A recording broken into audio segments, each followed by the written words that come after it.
Hello everyone, welcome back to my channel. So kita nak celebrate birthday Putri. Jadi kita tengah buat preparation, masak lebih kurang sikit. Kita tak buat besar pun. Lepas tu kita buat BBQ, marinate by Yusofi. Kita buat trifle. So jom kita tengok. Let's go.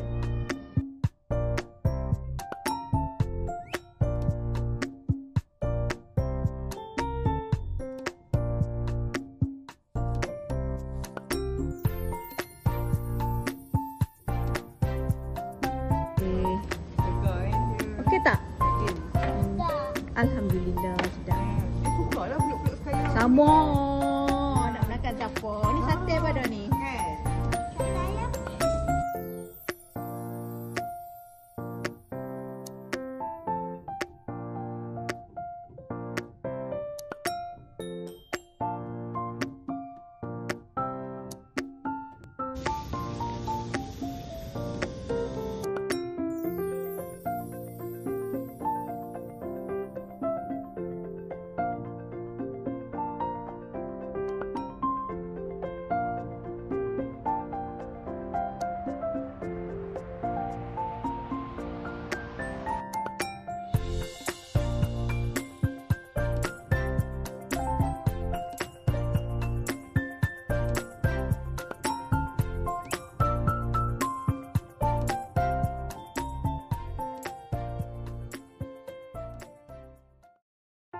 Happy birthday to you.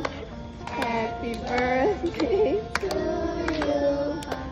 Happy birthday to Kakak Bihun.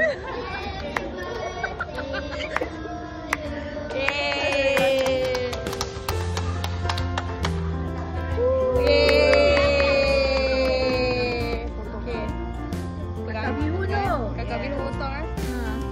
Kakak Bihun. Okay. Sedapnya kek coklat, kek vanilla. Strawberry. Strawberry shortcake.